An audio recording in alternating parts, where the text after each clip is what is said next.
Отлагането обаче до безкрайност.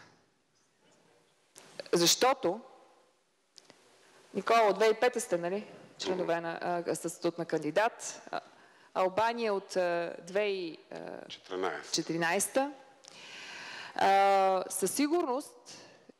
Със сигурност не само, че ще демотивира и си права, че дигнахме много високо очакванията, и аз бих казала, ще фрустрира, ще може би разгневи дори гражданите най-вече на тези държави. Обаче какво трябва да се направи?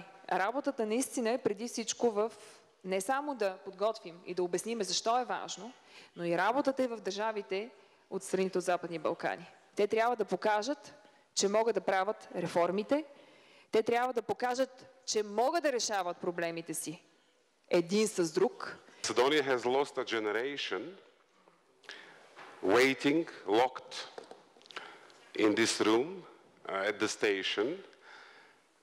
We see the European train, we have to catch it, it's a moving target.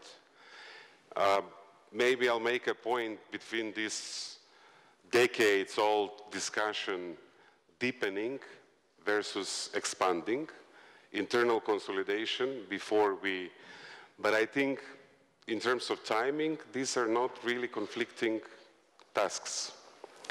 Because even the indicative timing of the Commission, 2025, gives us 7 years to deal with the issues of the Eurozone and other challenges that are more on the inside of the European Union. Бавничко, с диалог, едно по едно, когато им се представяше на колегите, Андрей е бил свидетел на съвета, методично, капка по капка, най-накрая се съгласиха и днеска всичките, живот и здраве, до един, ще присъстват на съвета, включително и госпожа Тереза Мей идва днеска.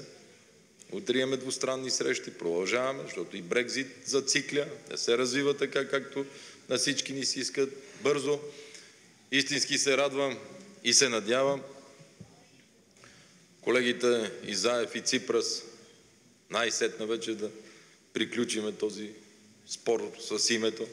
Това си е само ваша работа, ние само се надяваме. Да не си помислите, че ви даваме акъл. Ние само се надяваме и искаме, ако може да си стиснете ръцете.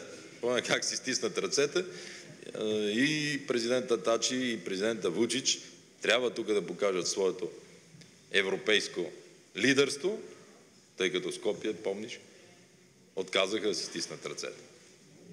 Тук трябва да го направят, за да мога и аз, когато разговарям с колегите, да казвам, вече имаме лидери, политически елит, с неправителствени граждански организации, които настояват всичко това да се случва и ние трябва да сме отговорни пред тях.